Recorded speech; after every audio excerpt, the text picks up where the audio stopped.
رات کو یہاں پہ میرے ساتھ اور کون ہوگا؟ میری بات سن کے وہ ذرا سا مسکرائے. کہنے لگے صاحب یہاں کوئی بھی ملازم رات کو ٹھہرنے کے لیے تیار نہیں ہوتا. آپ کو چاروں کل آیت الکرسی آتی ہوگی, بس وہ پڑھیں اور اللہ کا نام لے کے سو جائیں. میں نے کہا دیکھو یہاں میں اکیلا بھی نہیں رہ سکتا, کسی نہ کسی کو تو یہاں ہونا چاہیے. کرم دین کہنے لگا دیکھیں صاحب جی, ہمارے گھر تو یہاں سے 1-1.5 میل کے فاصلے پہ ہیں, بیوی بچے بھی ہیں, اس لیے میں یہاں پہ رات کو نہیں رک سکتا. میں نے کہا نہیں یہاں کوئی چوکی دار وغیرہ نہیں رکھا ہوا؟ کرم دین کہنے لگا چوکی دار تو تب رکھا جائے جب کوئی چوکی داری کے لیے تیار ہو. اس گھر کے بارے میں بڑی الٹی سیدھی باتیں مشہور ہیں, اور جو ان باتوں پہ یقین کرتا ہے وہ یہاں آنے کی حامی ہی نہیں بھرتا, رہنا تو بڑے دور کی بات ہے. کچھ ہی دیر میں کرم دین چلا گیا. مجھے بھی نیند آنی شروع ہو چکی تھی کیونکہ میں کافی تھکا ہوا تھا. میں سو چکا تھا, اور ہاں چاروں کل اور آیت الکرسی پڑھ کر خود پہ پھونک بھی چکا تھا. دوسری بات یہ کہ مجھے شاید ان چیزوں سے اتنا خوف محسوس نہیں ہوتا تھا, یا میرا ایسی چیزوں پہ زیادہ یقین نہیں تھا. بہرحال جو بھی تھا میں بڑی گہری نیند سو چکا تھا. میری آنکھ برتنوں کی کھٹ پٹ پہ کھلی. میں اٹھا, کھڑکی سے باہر دیکھا تو اندھیرا چھا چکا تھا, شاید مغرب سے کچھ اوپر کا وقت تھا. میں نے موبائل دیکھا تو شام کے 6 بج رہے تھے. سردیوں کی راتیں تھیں, اس وقت تک مغرب ہو چکی تھی. پھر مجھے موبائل کی بیٹری ڈاؤن ہونے کا الارم سنائی دیا. میں نے چارجر لیا اور اسی پرانے سے بورڈ میں لگا کے موبائل کو چارجنگ پہ لگا دیا. کمرے کی لائٹ جلائی. جیسے ہی باہر کا دروازہ کھولا تو لاؤنج پیلے رنگ کی روشنی سے روشن تھا. ابھی تک وہاں پہ پیلے بلب لگے ہوئے تھے. میں نے دیکھا تو باورچی خانے میں برتنوں کی کھٹ پٹ کی آواز آ رہی تھی. میں دھیرے دھیرے چلتا ہوا جیسے ہی باورچی خانے کے دروازے تک پہنچا, دبلی پتلی سی ایک لڑکی برتن دھونے میں مصروف تھی. شاید وہی چمبیلی تھی کیونکہ چولہے پہ کچھ پکا بھی رہی تھی. دھواں اٹھ رہا تھا. میں نے گلا صاف کیا تو میری آواز پہ فوراً سے اس نے پلٹ کے دیکھا. اس لڑکی کو دیکھ کر میں دیکھتا رہ گیا. سفید دودھیا رنگت, اس پہ بادامی آنکھیں, اور ان بادامی آنکھوں میں کالے رنگ کا کاجل. وہ لڑکی بے شک بے حد خوبصورت تھی. ہاتھوں میں کانچ کی چوڑیاں پہن رکھی تھی, پاؤں میں چاندی کی موٹی سی پازیب ہے. میں نے کہا تم چمبیلی ہو نا؟ میری بات پہ وہ مسکرائی. ہاں جی ڈاکٹر صاحب, میں چمبیلی ہوں. ویسے تو مجھے نہیں پتا کہ آپ کو کھانے میں کیا پسند ہے, لیکن میں پلاؤ بڑا مزے کا بناتی ہوں, اور ساتھ میں نے کڑاہی بھی رکھ دی ہے. آپ کو دونوں چیزیں بہت پسند آئیں گی. میرے ہاتھ میں جی بڑا ذائقہ ہے, جو بھی میرے ہاتھ کا کھانا کھاتا ہے انگلیاں چاٹتا ہے. وہ لڑکی شاید بے حد باتونی تھی.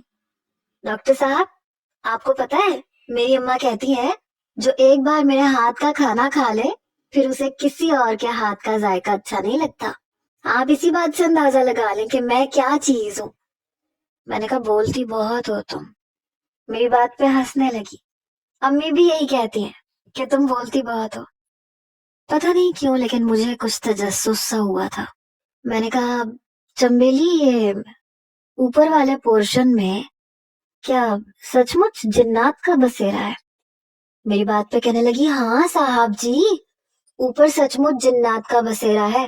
دیکھیں کبھی غلطی سے بھی اوپر کا رخ مت کیجیے گا, اور اگر رات کو سوتے ہوئے اوپر سے آہٹوں کی آواز آئے تو اس پہ توجہ نہ دیجیے گا. میں نے کہا پتہ نہیں کیوں مجھے ان چیزوں پہ یقین نہیں ہے. میری بات سن کے اس نے آنکھیں پھاڑے مجھے دیکھا تھا. نا صاحب جی ایسے نہیں کہتے, یہ چیزیں ہوتی ہیں, اور کلام پاک میں بھی تو انسان اور جنات کا ذکر ہے. آپ کیسے جھٹلا سکتے ہیں؟ میں نے کہا میں اس چیز کو جھٹلا نہیں رہا, لیکن خیر چھوڑو, میں ہاتھ دھو کے آتا ہوں, مجھے بس ایک کپ چائے بنا دو. کہنے لگی ہاں آپ آ جائیں, میں 2 منٹ میں چائے بنا کے لاتی. میں اپنے کمرے میں آ گیا, اپنے کپڑے تبدیل کیے, جیسے ہی باہر آیا تو چائے سامنے رکھے ٹیبل پہ پڑی دھواں اڑا رہی تھی. چائے کا ایک گھونٹ پی کے ہی مجھے لگا کہ میں تر و تازہ ہو گیا ہوں. اس لڑکی کے ہاتھ میں واقعی جادو تھا. چائے پی کے مجھے لگ رہا تھا جیسے میں چوکنا ہو گیا ہوں. جیسے ہی میں باورچی خانے میں خالی کپ رکھنے گیا تو کہنے لگی صاحب جی میرا کام ہو گیا. اپنے دوپٹے سے وہ اپنے ہاتھ صاف کر رہی تھی. پورا کچن وہ چمکا چکی تھی. کہنے لگی جب بھوک لگے تو کھانا کھا لیجیے گا. تازی روٹی ہاٹ پاٹ میں پڑی ہے اور باقی سالن اور چاول چولہے پہ ہیں. میں نے کہا بات سنو, کل کب آؤ گی؟ کہنے لگی بس 10 بجے تک آ جاؤں گی. گھر کی صفائی بھی کر دوں گی, کھانا بھی بنا دوں گی. آپ جب تک ڈسپینسری سے واپس آئیں گے تب تک میرا کام بھی ہو جائے گا. یہ کہہ کے وہ چلی گئی. اب اس گھر میں صرف میں اکیلا تھا. میں واپس اپنے کمرے میں آ گیا, موبائل لیا اور نمرا کو کال کرنے لگا. کچھ ہی دیر اس سے باتیں کی تھی کہ ایک دم موبائل سروس بند ہو گئی. مجھے سمجھ نہیں آ رہا تھا کہ سروس ایک دم سے کیسے بند ہو گئی. بہرحال میں کمرے سے باہر آیا, یہاں تک کہ لاؤنج سے بھی باہر آ گیا. میں نے دوبارہ نمرا کو کال کی کیونکہ نیند نہیں آ رہی تھی. اس لیے سوچا کہ جب تک جاگ رہا ہوں نمرا سے باتیں کرتا رہوں.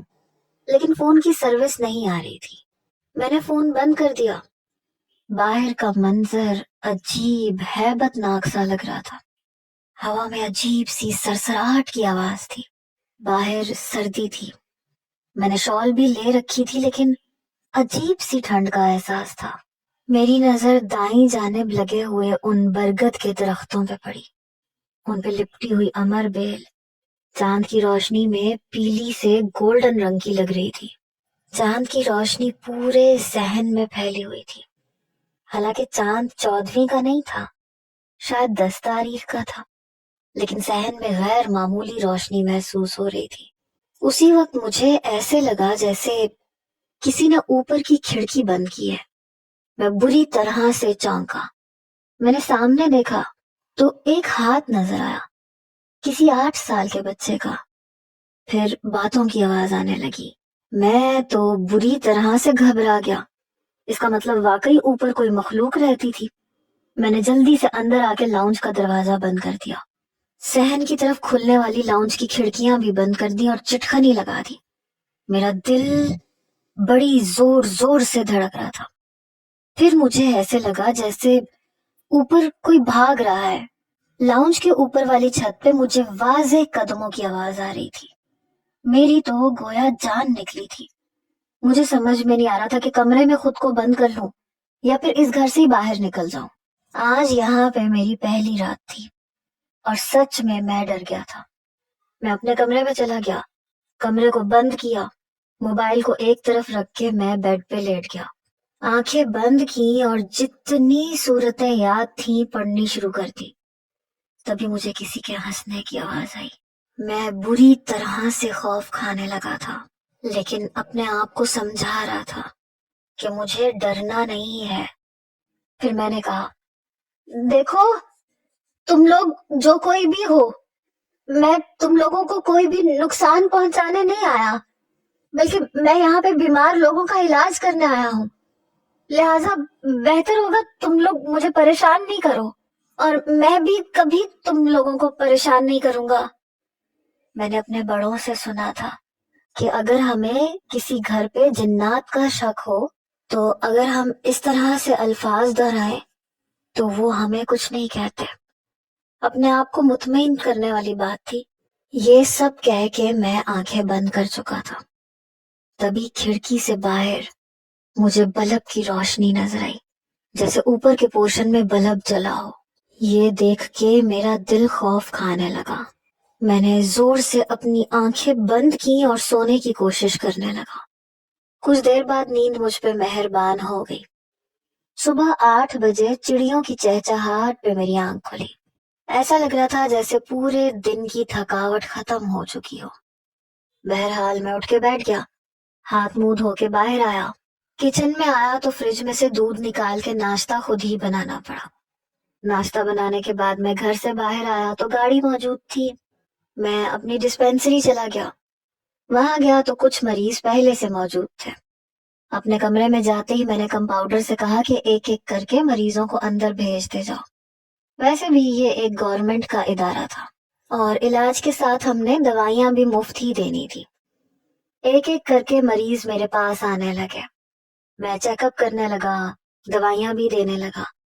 تبھی کچھ لوگوں سے یہ پتا چلا کہ پچھلے 4 مہینے سے یہاں کوئی ڈاکٹر نہیں آیا, اور پہلے بھی جو آتے تھے وہ ٹھیک سے علاج نہیں کر پاتے تھے, کیونکہ کسی نہ کسی خوف نے انہیں گھیر رکھا ہوتا تھا.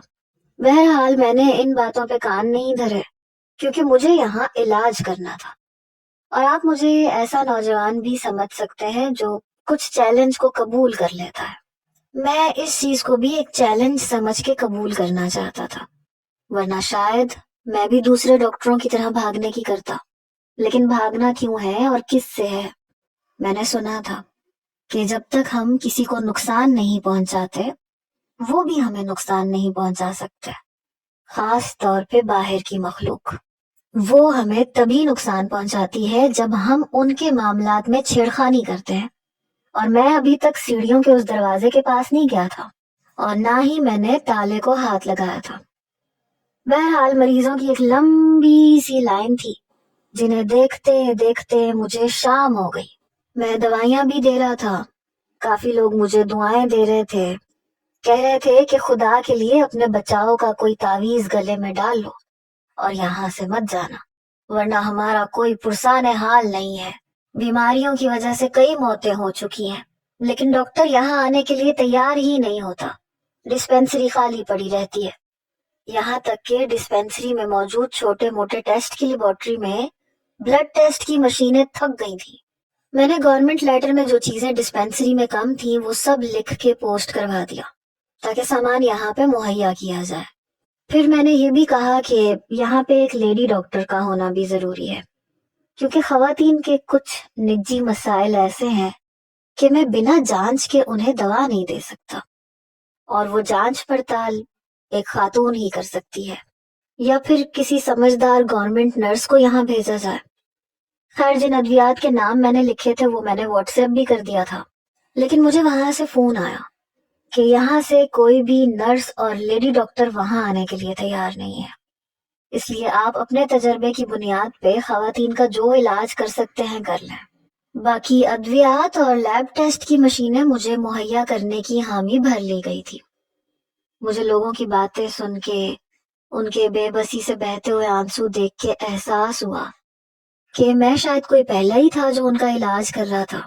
ایک بوڑھی عورت تو میرے سامنے ہاتھ جوڑنے لگی کہ میں شوگر کی مریض ہوں, خدا کے لیے ڈاکٹر صاحب آپ کہیں مت جانا, آپ کہو تو میں عامل بابا سے آپ کو حفاظت کا تعویذ لا دیتی ہوں.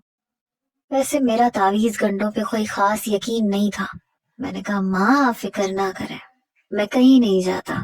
بہرحال میں یوں تو عصر تک ڈیوٹی دینے پہ پابند تھا, لیکن آج میں نے سب مریضوں کو دیکھا تھا تو مغرب ہو چکی تھی. جب میں گھر پہنچا تو کھانے کی خوشبو باہر تک آ رہی تھی. میں اندر گیا تو کچن میں کام کرنے کی آہٹوں کی آواز آ رہی تھی, لیکن جیسے ہی میں باورچی خانے میں گیا تو باورچی خانہ خالی تھا. مجھے حیرت ہوئی کیونکہ ابھی بھی چولہے کے نیچے آگ جل رہی تھی. ایک طرف چائے پڑی ہوئی تھی دھیمی آنچ میں, اور دوسری طرف پتہ نہیں کیا پک رہا تھا. میں نے پتیلی کا ڈھکن اٹھا کے دیکھا, چکن اور آلو کا سالن تھا. میں نے ڈھکن واپس رکھ دیا. باہر آیا تو میری جان نکلی, کیونکہ سیڑھیوں کا وہ دروازہ بند تو تھا لیکن تالا کھلا ہوا تھا. یہ دیکھ کے میرے ہوش اڑے. تبھی سیڑھیوں سے تیزی سے کسی کے اترنے کی آواز آئی. دروازہ کھلا تو سامنے چمبیلی تھی. اسے دیکھ کے میں حیران ہوا. مجھے دیکھ کے مسکرانے لگی. ہاتھ میں خالی ٹرے تھی. اس نے جلدی سے دروازہ بند کیا, کنڈی لگائی اور تالا لگا دیا. چابی اپنے ہاتھ میں رکھی. میں نے کہا تم اوپر کیا کرنے گئی تھی؟ اوپر جانا تو سب کا منع ہے. کہنے لگی کیا کروں صاحب جی, مجبوری ہے, آخر جنوں کی بھی تو ڈیمانڈز پوری کرنی پڑتی ہیں. ٹرے اس نے باورچی خانے میں رکھی. میں اس کے پیچھے باورچی خانے میں آ گیا تو اپنے دوپٹے سے اوپر کے زینے کی چابی کو باندھ رہی تھی. ساتھ ساتھ گہرے گہرے سانس لے رہی تھی. میں نے کہا کیا مطلب ہے؟ جنوں کی کیا ڈیمانڈز ہوتی ہیں؟ کہنے لگی کھانا مانگا تھا جی انہوں نے، سیڑھیوں کے زینے کے اوپر رکھ دیا، اندر جانے کی تو اجازت ہی نہیں ہے، اور اب خالی ٹرے لے کے آ رہی تھی. پتا ہے پورا 1 کلو بھنا ہوا گوشت بنایا تھا میں نے، سارے کا سارا چٹ کر گئے. میں نے کہا اچھا پھر؟ کہنے لگی آپ کے لیے پیالی میں نے سنبھال کے رکھا ہے، ساتھ میں چکن آلو کا کھانا بھی ہے. میں نے کہا تو تمہیں ڈر نہیں لگا؟ کہنے لگی نہیں نہیں، اندر تھوڑی گئی تھی میں، ارے اندر جا کے مرنا تھوڑی تھا میں نے، بس جہاں تک کی مجھے اجازت ہے وہیں تک گئی تھی. ابھی تو خالی ٹرے لے کے آئی ہوں، آپ کے لیے چائے ٹیبل پہ رکھ دوں؟ میں نے کہا تمہیں پتا ہے رات کو کیا ہوا؟ کہنے لگی نہیں ڈاکٹر صاحب کیا ہوا؟ میں نے اسے رات کا واقعہ سنایا تو وہ گھبرا گئی. کہنے لگی یہاں نا رات کے 11 بجے کے بعد صحن میں مت جایا کریں، اور 11 بجے کے بعد تو ویسے بھی سروس نہیں آتی. میں نے کہا وہ کیوں؟ کہنے لگی ہمیں کیا پتا، کئی سالوں سے ایسا ہو رہا ہے. پھر کہنے لگی ڈاکٹر صاحب آپ کو پتا ہے جن بھوتوں کی ڈیمانڈ پوری کرنا بڑا مشکل کام ہوتا ہے. کبھی گوشت مانگ لیتے ہیں، کبھی مٹھائی مانگنے لگتے ہیں. 3 کلو مٹھائی کے ڈبے اوپر رکھ کے آتی ہوں. میں نے کہا اور یہ سب آتا کہاں سے؟ کہنے لگی وہ گورنمنٹ کے خرچے سے پورا ہو جاتا ہے. میں نے کہا اچھا. مجھے حیرت ہوئی تھی. کہنے لگی آپ کو پتا ہے میں نے جنات سے اپنا بھی ایک کام لیا ہے، بس بدلے میں 1 کلو مٹھائی کا ڈبہ دیا تھا اور میرا وہ کام ہو گیا. مجھے یہ سن کے بڑی حیرت ہوئی. میں نے کہا ایسے کیسے ہو سکتا ہے، جھوٹ بول رہی ہو تم؟ کہنے لگی ارے میں کیوں جھوٹ بولنے لگی، آپ آزما کے دیکھ لیں. میں نے کہا نہیں نہیں، میں کبھی بھی سیڑھیوں کے اوپر نہیں جانا چاہتا کیونکہ مجھے یہاں کام کرنا ہے، بہت سے مریض ہیں جنہیں دیکھنا ہوتا ہے. کہنے لگی آپ کو ہر چیز کا علاج آتا ہے؟ میں نے کہا ہاں تقریباً. کہنے لگی اچھا ڈاکٹر صاحب مجھے نا شروع سے ڈاکٹر بننے کا بڑا شوق تھا، لیکن اب تو میں کافی بڑی ہو گئی ہوں، اب تو ڈاکٹر نہیں بن سکتی. تو کیا آپ مجھے تھوڑی تھوڑی دوائیوں کے بارے میں بتاتے جاؤ گے کہ کس بیماری میں کون سی دوائی کام آتی ہے؟ میں نے کہا یہ تو ہر بیماری کی نوعیت پہ ہوتا ہے. کہنے لگی تو تھوڑا تھوڑا بتا دیا کرو مجھے بڑا شوق ہے. میں نے کہا تم کس کا علاج کرو گی؟ کہنے لگی ارے ہمارے گاؤں کی عورتیں ہیں نا ان کا کر دیا کروں گی، ویسے بھی یہاں کوئی لیڈی ڈاکٹر تک نہیں ہے. میں نے سوچا کہ ہاں بات تو ٹھیک کر رہی ہے. میں نے کہا اگر میں تمہیں تھوڑا تھوڑا سمجھاتا جاؤں تو تم کچھ نہ کچھ تو نرس کا کام بھی انجام دے سکتی ہو، خاص طور پہ خواتین کے کچھ مسائل دیکھ کے کمرے سے باہر آ کے مجھے بتا دیا کرنا تاکہ ان کا علاج ہو سکے.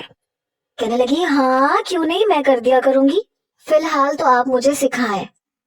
میں نے کہا ابھی تو میں چائے پیوں گا، کھانا کھاؤں گا، کل میں کچھ جلدی آ جاؤں گا کیونکہ آج مریض بہت زیادہ تھا، اور پھر تمہیں کچھ نہ کچھ سمجھا دیا کروں گا، بتا دیا کروں گا. ویسے کتنا پڑھی ہو تم؟ کہنے لگی صرف 10 جماعت ہے، وہ بھی آپ سمجھ لیں کہ پرائیویٹ ہی پڑھی ہے، لیکن مجھے انگریزی اردو پڑھنی اور سمجھنی آتی ہے. میں نے کہا اچھا ٹھیک ہے. وہ چلی گئی. میں اگلے روز جب ڈسپینسری سے واپس آ رہا تھا تو میں نے چمبیلی کو پہاڑوں کی جانب جاتے ہوئے دیکھا. مجھے بڑی حیرت ہوئی. میں نے اپنی گاڑی گھر کے باہر ہی کھڑی کی کیونکہ اندر صحن اتنا بڑا نہیں تھا کہ گاڑی کھڑی کی جاتی. پہلے میں نے سوچا کہ چمبیلی کو پکاروں، لیکن پھر میں نے سوچا کہ دیکھوں تو صحیح جا کہاں رہی ہے، کیونکہ آبادی تو اس طرف تھی ہی نہیں. وہ تو بائیں جانب روڈ کی طرف اور کافی میلوں کے فاصلے پہ تھی، اور یہ تو سامنے بنے ہرے بھرے باغوں کے اندر سے پہاڑوں کی جانب جا رہی تھی. پتہ نہیں مجھے کیا سوجا، میں نے اس کا پیچھا کرنا شروع کر دیا. میں بڑی آہستگی سے اس کے پیچھے جا رہا تھا. درخت بھی موجود تھے اس لیے درخت کی آڑ میں چھپ جاتا تھا کہ کہیں اسے یہ پتہ نہ لگے کہ میں اس کا پیچھا کر رہا ہوں. میں اس کے پیچھے جاتا رہا. وہ پہاڑ بڑے آرام سے چڑھ رہی تھی کیونکہ وہاں کی رہائشی تھی، البتہ مجھے پہاڑ کے اونچے نیچے راستوں میں چڑھتے ہوئے مشکل ہو رہی تھی. پھر میں نے دیکھا کہ وہ ایک پہاڑ پہ بنے ہوئے ایک کمرے نما جگہ کے اندر چلی گئی. شاید کئی مسافروں نے مل کے وہاں مسجد سی بنائی ہوئی تھی. بڑی خستہ سی حالت تھی. اندر جا کے اس نے اپنی چپل اتاری اور بڑے ادب سے 2 زانو ہو کے بیٹھ گئی. پتہ نہیں کیا پڑھتی رہی، کیا مانگتی رہی، پھر اس کے بعد کھڑی ہو گئی. میں چھپ کے اسے دیکھتا رہا. اس کی آنکھوں میں آنسو تھے. وہ لڑکی افسانوی حسن کی مالک لگتی تھی. اس کی رنگت، اس کے چہرے کے نقوش، اس کی آنکھیں اپنی طرف متوجہ کرتی تھی، جیسے ان میں کوئی کشش ہو. وہ وہاں سے باہر نکلی، نیچے اتری اور واپسی کی طرف جانے لگی. اس کے پاؤں میں پہنی ہوئی پازیبوں کی ہلکی ہلکی جھنکار مجھے سنائی دے رہی تھی. میں اس کا پیچھا کر رہا تھا. وہ بیچ جنگل میں آ کے کھڑی ہو گئی. کہنے لگی، ڈاکٹر صاحب، بہت بری بات ہے کسی کا یوں پیچھا کرنا. یہ سن کے مجھے حیرت ہوئی. کیا وہ جانتی تھی کہ میں اس کا پیچھا کر رہا ہوں؟ کہنے لگی، سامنے آ جائیے، آپ مجھ سے چھپ نہیں سکتے. میں شرمندہ سا سامنے آ گیا. کہنے لگی، میرا پیچھا کیوں کر رہے تھے؟ میں نے کہا، بس ایسے ہی دیکھنا چاہ رہا تھا کہ کہاں جا رہی ہو تم. کہنے لگی، کیوں؟ یہ میری ذاتی زندگی ہے اور میرے ذاتی معاملات ہیں. میں نے دیکھا وہ ننگے پاؤں تھی. میں نے کہا، وہ تم نے جوتا نہیں پہنا ہوا؟ کہنے لگی، ہاں، وہ میں نے وہیں چھوڑ دیا تھا. میں نے کہا، وہاں کیوں چھوڑ دیا؟ تمہیں کانٹے لگ سکتے ہیں. کہنے لگی، مجھے نہیں چبھتا کچھ. بہت لمبا سا فراک پہنا ہوا تھا، اتنا لمبا کہ اس کے پاؤں تک چھپے ہوئے تھے. کہنے لگی، آج میں نے کھانا جلدی بنا دیا تھا، آپ اپنے گھر واپس چلے جائیں اور خدارا دوبارہ میرا پیچھا مت کیجیے گا، ورنہ جن مشکلات کا سامنا آپ کو کرنا پڑے گا آپ سوچ بھی نہیں سکتے. پہلی بار اس لڑکی کی آنکھوں میں نے اداسی اور یاسیت دیکھی تھی، جیسے کہ وہ پہلے مجھے جیسی نظر آتی تھی ویسی نہ ہو، جیسے وہ کوئی راز ہو، کچھ اس کے اندر چھپا ہوا راز ہے جو وہ کسی کو بتانا نہیں چاہتی. میں نے کہا، کیا میں تمہاری کوئی مدد کر سکتا ہوں؟ کہنے لگی، نہیں، میری مدد کوئی نہیں کر سکتا، آپ بھی نہیں کر سکتے. دوبارہ میرا پیچھا مت کیجیے گا ورنہ آپ بہت پچھتائیں گے. یہ کہہ کے وہ چلی گئی.